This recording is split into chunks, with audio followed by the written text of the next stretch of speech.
बिस्मिल्लाहिर्रहमानिर्रहीम। लाखों करोड़ों दुरूदो सलाम मोहम्मद मुस्तफ़ा सल्लल्लाहु अलैहि वसल्लम और आले मोहम्मद पर। मैं हूँ उमर दराज गोंदल।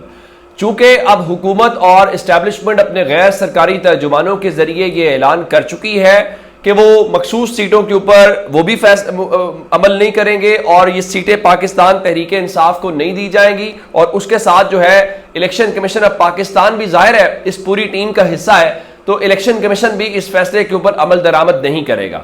अब उसके बाद तहरीक इंसाफ के ऊपर पाबंदी और इमरान खान जो है उनके ऊपर आर्टिकल 6 लगाने का रेफरेंस जाना है, तो उस हवाले से एडहॉक जजेस जो 4 हैं उनके नाम है। मुशीर आलम साहब ने उसमें से माजरत कर ली है, और चूंकि ये काबीना की मंजूरी के बाद बजरिया ऐवान सदर मामला जाना है, तो पीपल्स पार्टी क्या कह रही है? पीपल्स पार्टी कह रही थी सदर गौर भी करेंगे, और आप जानते हैं कि कल मुलाकात हुई थी जो इस्लामाबाद में कह रहे हैं कि वहां पे सदर जरदारी और मिलिट्री की लीडरशिप मौजूद थी। अब इसके बीच में जो बड़ी खबर है वो काजी साहब के हवाले से है। इस वक्त जो एडहॉक जजेस लगाने की तौजीह पेश की जा रही है वो ये है कि देखें जनाब, वो ना सुप्रीम कोर्ट में ज़ेर इल्तवा मुकदमात बहुत ज्यादा है, तो इसलिए ये सब कुछ किया जा रहा है। एक सवाल मौसूफ के जहन में है, वो सवाल ये है कि अगर एडहॉक जजेस इस बुनियाद के ऊपर लगाए जा रहे हैं कि जी वो ज़ेर इल्तवा केसेस बहुत ज्यादा है, ये बहुत अच्छी अप्रोच है, लेकिन सिर्फ एक सवाल का मौका दीजिए कि जब ये 3 जजेस खाली हुए, यानी मैं सवाल उठाना चाहता हूं कि जस्टिस तारिक मसूद साहब की असामी के ऊपर जज कितने वक्त के बाद आप लेके आए, इजाजुल एहसन साहब वाली जगह पे ऊपर जज कितनी देर के बाद आया, उज़ैर नकवी साहब जिनके साथ आपने जो कुछ किया वो भी तारीख का हिस्सा है, वो उनकी जगह पे कब लेके आए? तो अगर आपको ज़ेर इल्तवा केसेस की इतनी ही फिक्र थी तो आपने तब अपॉइंटमेंट टाइमली क्यों नहीं की? आपने इतने महीने जुडिशल कमीशन का इजलास क्यों नहीं बुलाया? अब जब आप सुप्रीम कोर्ट में शिकस्त खा गए हैं और सुप्रीम कोर्ट में आपको एक्सटेंशन वाला मामला फारिग हो गया है, और आप बुनियादी तौर पे मंसूर अली शाह साहब बतौर चीफ जस्टिस उनका दौर शुरू हो गया है अगर देखा जाए तो, अब उसको काउंटर करने के लिए और मंसूर अली शाह साहब को सजा देने के लिए कि अगले 3 साल हम जो है वो 3 या 4 रिटायर्ड जज उनके साथ बिठा के उनको जो है वो न्यूट्रल कर दें, या उनको कहीं का ना करें कि 3 साल जिनका टेन्योर इतने साल तो ये रहेंगे, तो फिर सवाल तो उठेंगे। लेकिन अब ये मामला इतना आसानी से होगा नहीं।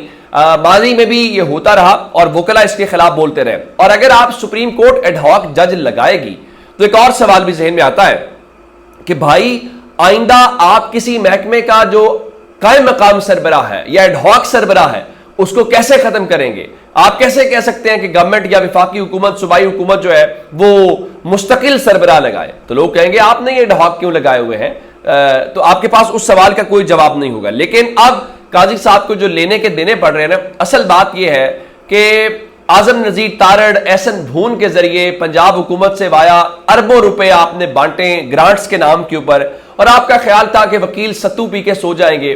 और तो और छोड़िए, लाहौर की चीफ जस्टिस की तकरीरी के ऊपर भी वकला बोले।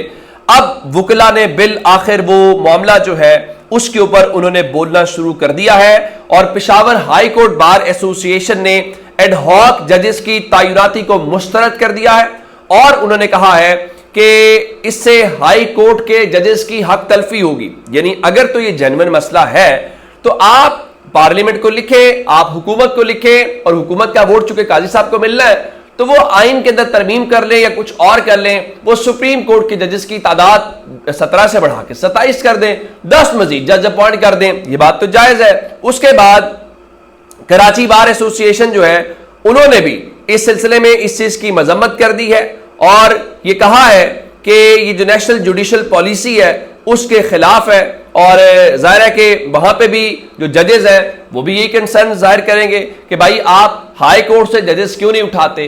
तो काजी साहब जो है अब वकला भी उनके खिलाफ खड़े होना शुरू हो गए हैं, बोलना शुरू हो गए हैं।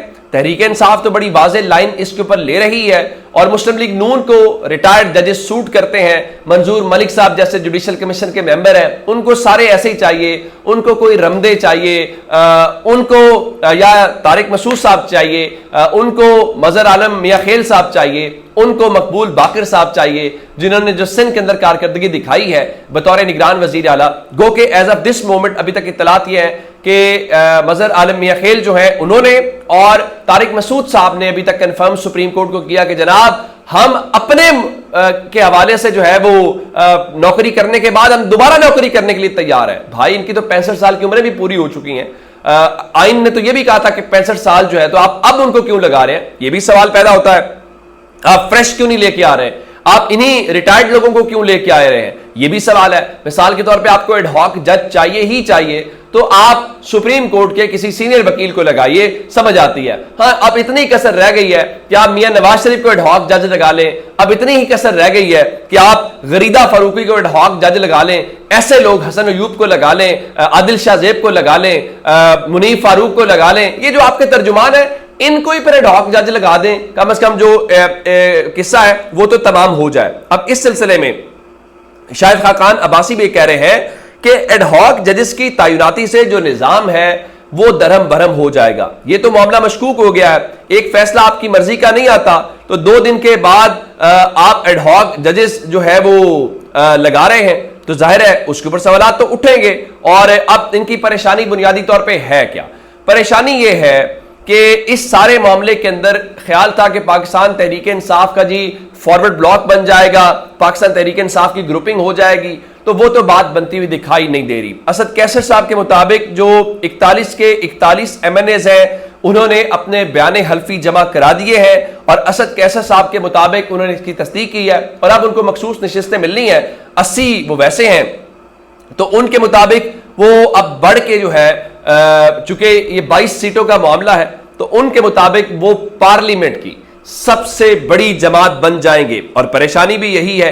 और इस सिलसिले में कल जो मैंने आपको खबर दी थी, और खबर ये थी कि जनाब मुलाकात हुई है और ज़ाहिर है ये तगड़ी मुलाकात है। इस मुलाकात का मकसद क्या है? इस मुलाकात का मकसद एक तो जजेस को डराने धमकाने की कोशिश है, और डराना यह है कि इमरजेंसी लग जाएगी। भाई लगा दे इमरजेंसी। आपको याद है इमरान खान लिबर्टी से जब लॉन्ग मार्च लेके जा रहे थे, जब वजीराबाद उनकी जान लेने की कोशिश की गई, तो एंकर इमरान रियाज ने उनको कहा था कि मार्शल लॉ की धमकी दी जा रही है। तो इमरान खान ने कहा लगा दे मार्शल लॉ, मुझे किस बात से डरा रहे हैं?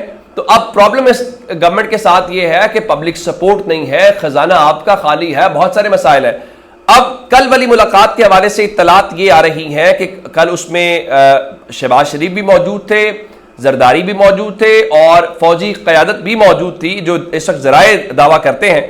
और उनके मुताबिक ये तय हुआ कि हुकूमत रिव्यू पिटिशन जा रही है सुप्रीम कोर्ट लेके कि ये सीटें इनको ना दी जाएं, ये सीटें हमें दी जाएं।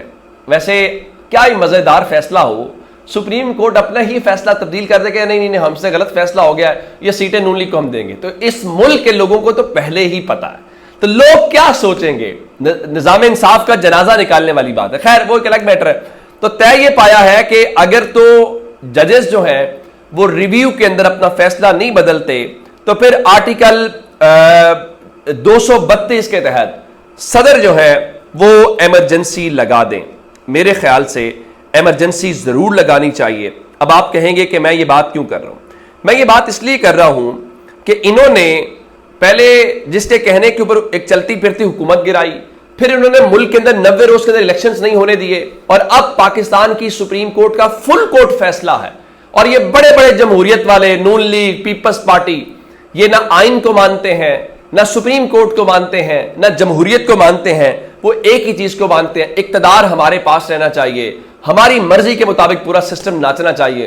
तो जनाब ये भी करके देख ले, इमरान खान के लिए तो विन विन सिचुएशन है, उसके लिए कोई इसमें घाटे का सौदा नहीं है। जब तक अपडेट्स से अपना बहुत सारा ख्याल रखिएगा। खुदा हाफिज।